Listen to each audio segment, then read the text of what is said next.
bingung dengan penjelasan Pak Guru tadi. Jadi, M-norma adalah suatu aturan, pedoman atau ketentuan yang mengikat warga masyarakat dan digunakan sebagai panduan, tatanan, serta pengendali tingkah laku agar tercipta ketertiban, keadilan, dan keharmonisan sosial. Setahu aku itu ya Gus. Dan setahu aku, norma itu dibagi jadi beberapa macam norma Gus. Iya kan Pak? Norma itu dibagi jadi beberapa macam? Ya, betul sekali. Jadi norma itu dibagi beberapa macam, diantaranya ya norma agama, norma kesopanan, kesusilaan, dan norma hukum. Dan norma-norma itu juga harus dipatuhi agar terciptanya keadilan, kedamaian, ketertiban, dan keharmonisan. Jadi ya kurang lebih seperti itu ya. Nah, sekarang ayo coba perhatikan penjelasan norma sebagai berikut. Ya,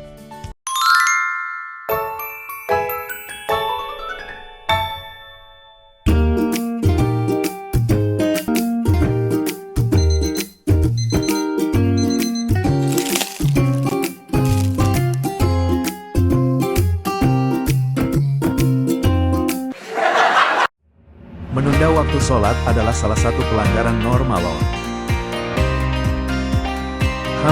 Norma apakah itu? Pelanggaran tersebut termasuk dalam norma agama. Norma agama ialah aturan hidup yang bersumber dari ajaran Tuhan Yang Maha Esa dan tercantum dalam kitab suci serta ajaran keagamaan.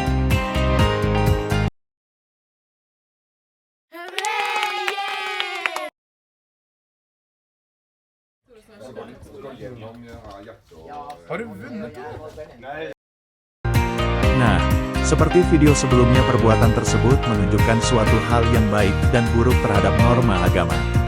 Bagaimana bisa? Hal baiknya ialah bersalaman dengan orang yang lebih tua, menunjukkan sikap sopan santun sesuai ajaran agama. Dan hal buruknya adalah menghiraukan guru ketika berdoa adalah suatu sikap yang menunjukkan pelanggaran norma agama. Dampak melanggar norma agama timbulnya sikap tidak peduli dan egois, menurunnya rasa tanggung jawab dan kedisiplinan, hubungan dengan orang lain menjadi kurang baik, nilai-nilai kebaikan tidak tertanam dalam diri.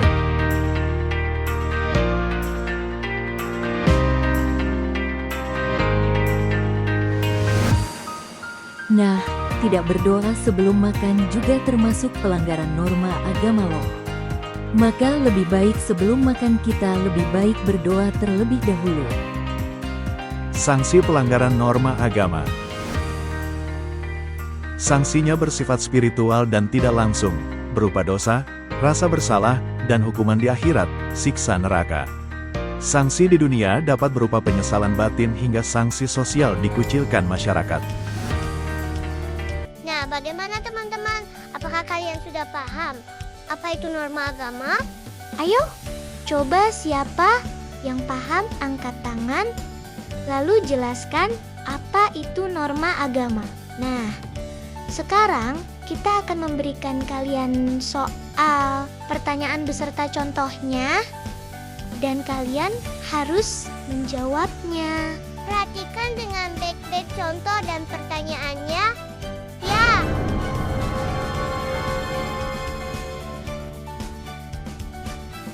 Coba perhatikan sikap tersebut, mencerminkan sikap yang patuh pada norma agama, atau sebaliknya yaitu melanggar aturan norma agama.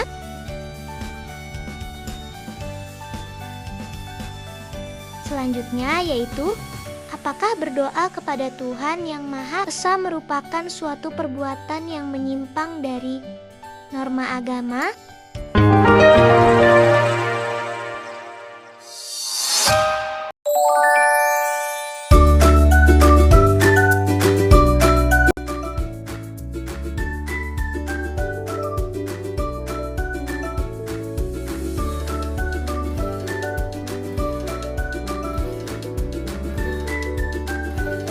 Ayo coba tebak, kira-kira perbuatan tersebut penerapan norma apa ya? Norma apa ya? Aku belum tahu. Jadi, Perbuatan dan sikap tersebut menunjukkan norma kesopanan dan kesusilaan.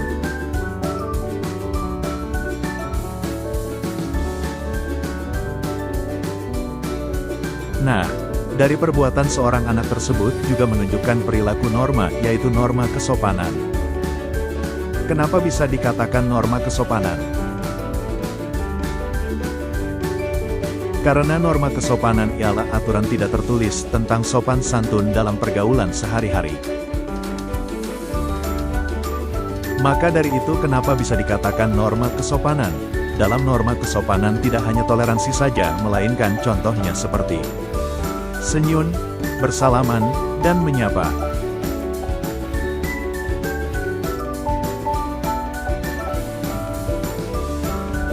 Lalu, cuplikan video tersebut sedang menunjukkan tanggung jawab seorang anak di lingkungan. Maka perbuatan atau sikap ini adalah sikap yang menunjukkan norma kesusilaan.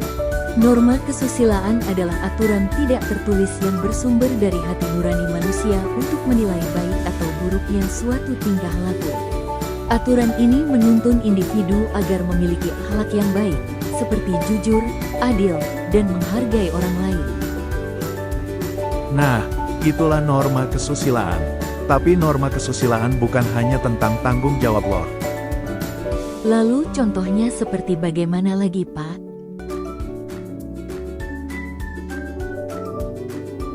Bersikap jujur, atau mengakui kesalahan dan tidak berbohong, atau menipu orang lain. Adil terhadap sesama, misalnya menolong orang yang sedang kesusahan dan menghormati orang yang lebih tua. Menjaga empati, misalnya tidak mengambil barang milik orang lain tanpa izin dan tidak membicarakan keburukan orang lain. Lalu bagaimana? Apakah kalian sudah paham dengan materi norma kesopanan dan kesusilaan? Jika sudah paham, kalau begitu, ayo jawab pertanyaan soal berikut ya.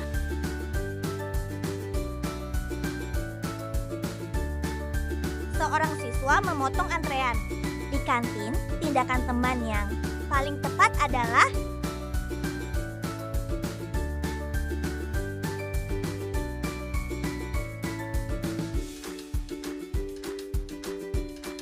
Zafran meminta izin sebelum masuk ke kamar kakaknya. Sikap tersebut adalah mencerminkan norma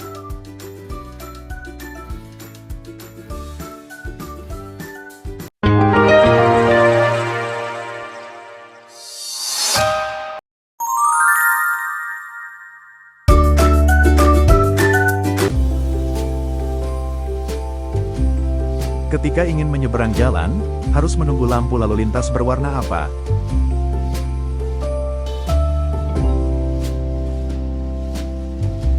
Sebagai warga negara yang baik dan patuh pada aturan, kita harus menunggu lampu berwarna merah. Nah, kamu tahu tidak mematuhi rambu lalu lintas adalah salah satu contoh norma.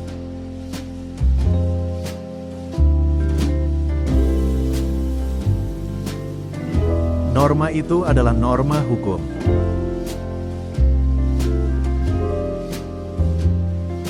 Apa itu norma hukum? Norma hukum adalah aturan tertulis yang dibuat oleh lembaga resmi yang berwenang dan bersifat mengikat.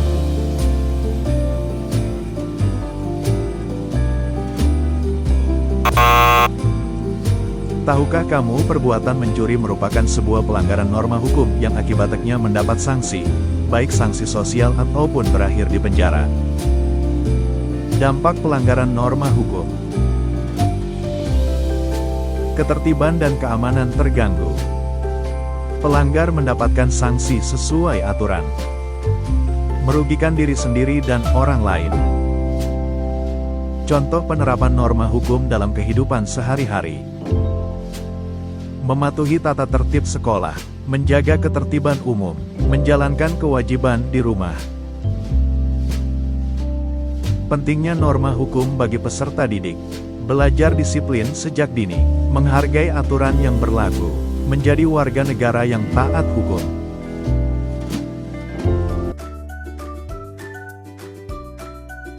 Nah, jadi norma hukum adalah aturan atau ketentuan yang dibuat oleh lembaga resmi negara, bersifat mengatur,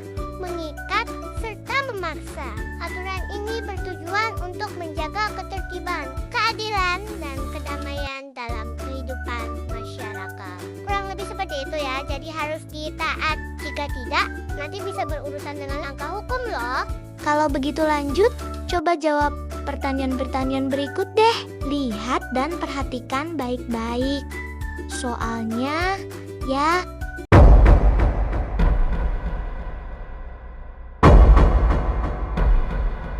Dari video tersebut, hukuman apa yang akan diterima pengendara motor jika melanggar aturan lalu lintas? E. Mendapat hadiah. B. Mendapat sanksi hukum dan denda. C. Mendapat sanksi sosial. D. Mendapat bantuan.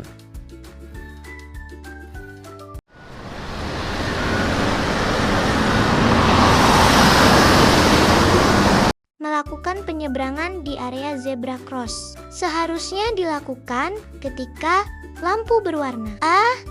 Kuning, B. Merah, C. Oranye, D.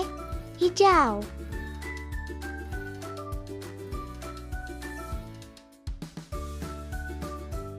Nah, maka dari itu, patuhilah peraturan-peraturan yang sudah ditetapkan dan jangan sampai kamu melanggarnya ya.